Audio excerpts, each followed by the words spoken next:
Why did Jesus ask the disciples to throw the nets over the right side of the boat? I'm sure some of you have had that question in your mind. Is it the side or the distance from the left to right make the miracle?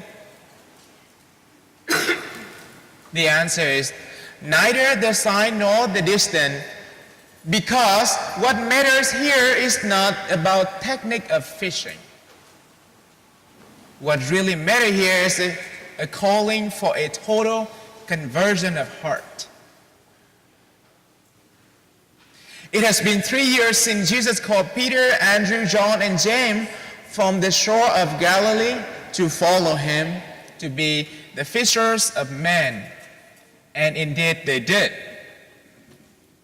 However, being fishers of men in their understanding for the last 3 years was merely to cooperate with Jesus to restore Israel. They thought that Jesus is going to organize and start a revolution to restore Israel. They will cooperate with him. And by the end, hopefully, they will sit in the position of authority. They thought about it all the time, even at the Last Supper. That dream, I guess it was in their minds, had been in their mind even before Jesus called them at the shore of Galilee. And so, when Jesus called them, although the gospel said they left everything immediately and followed him at once. A turning point of heart and mind has never taken place within their hearts, even until Jesus has risen from the dead.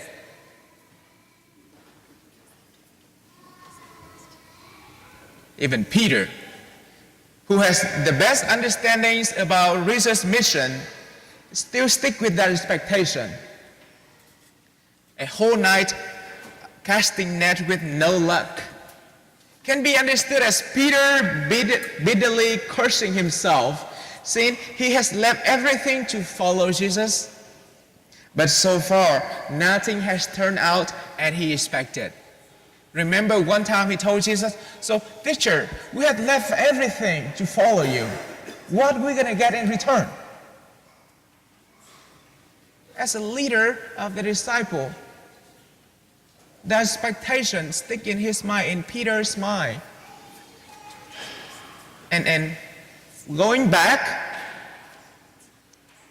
to the Sea of Galilee to do fishing again, on one hand, it means returning to where he was and doing what he used to do before. But on the other hand, it tells us that in the past 3 years, even though Peter has physically followed Jesus, spent all his time with him, but his heart had never left the Sea of Galilee. It is still somewhere in the Sea of Galilee where he was, because he still lived in the old person and embracing in his heart is the small expectation of doing a revolution and become someone in a civil kingdom. So it means a total conversion of heart had never been taken place within him, even until Jesus had risen from the dead. For that reason, today, as we heard in today's gospel, Jesus had to come back and call them for a second time. But what's really interesting to me is that he did not ask them, "Follow me and I will make you fishers of men." 3 years ago, he called them, "Follow me and I will make you a fisher of men." But today, He called them, cast the net over the right side of the boat and you will find something. The difference here is, even though he called them from the same place, the shore of Galilee, but instead of asking them to stop what they were doing, he asked them to do the things that they have experienced, but in a way that make them question, a way that make them wonder why. Why does it need to be over the right side of the boat? It's something unusual. Because I think as a fisherman, they must understand that casting the net over the right side of the boat was something that not normal and maybe opposite to their experience. But Jesus, by putting that question in their mind and then showing them a miraculous result, he first converted Peter's heart and then others. He made them think first, and then he made them amazed, and finally he helped them to come to understand that it wasn't about catching fish. It wasn't about the size, it wasn't about a distance, it wasn't about catching fish, but it is about giving of themselves totally to follow Jesus. For 3 years, they keep in their mind the expectation of restoring Israel.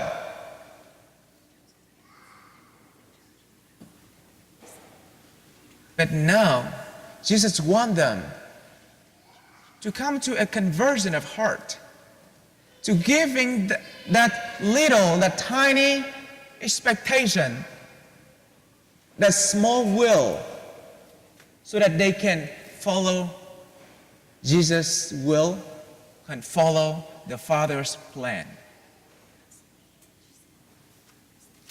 So dear brothers and sisters, sometimes you and me, we get discouraged and even complain about God because no matter how faithful we are, no matter how sincere we are in the matter of faith, our life keeps turning into the opposite direction. We pray really hard. We pray a lot of rosaries. We go to the chapel to do Eucharistic adoration. We go to Mass even every day. But our family, our lives keep messing up with different things. And then we get discouraged and we complain about God. In situations like that, maybe instead of complaining, instead of being our heart be troubled, we should stop and ponder if God is calling us for a total conversion of heart. Maybe God is calling us to give up our small will, our tiny plan, and let Him enter our life and do a greater work.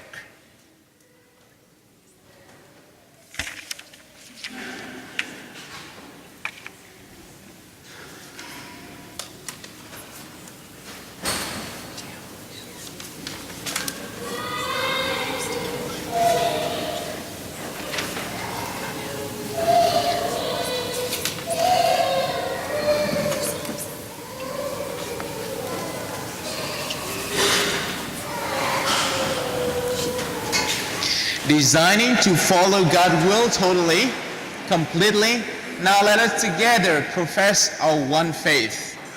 I believe in one God, the Father of Almighty, maker of heaven and earth.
And I look forward to the resurrection of the dead.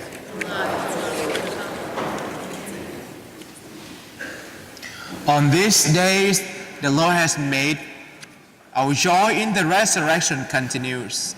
Let us open our minds and our hearts to recognize the risen Lord and join our voices with all of creation in prayer and praise to our God. For the universal church and all Christians, may our witness to Christ's unbounded love overshadow bureaucracy, fear, and the desire for power. We pray to the Lord. Lord, hear our prayer. For those whose lives, reputations, or livelihood are at risk because of their faith, especially those working in dangerous situations or seeking to live the gospel with integrity in a secular world, we pray to the Lord. For our Muslim brothers and sisters, as they begin the rigorous penitential season of Ramadan, and for those who do not respect them, we pray to the Lord. For our military, that they may know God's grace and continue to serve as an example of courage and sacrifice to all, we pray to the Lord. For our students, teachers, and chaperones traveling to Washington, D.C., surround them with your loving care. Protect them from every danger and bring them home safely. We pray to the Lord. Lord, hear our prayer. For our graduating seniors, fill their days with laughter and joy. Give them boldness and courage to face challenges set before them with the confidence and peace that come from your Spirit. We pray to the Lord. Lord, hear our prayer. For our Mass intention today, Rapier Smith, we pray to the Lord. Lord, hear our prayer. For our deceased relatives and friends, for those who have died this week, that they may find in the presence of Christ light, happiness, and peace. We pray to the Lord. Lord,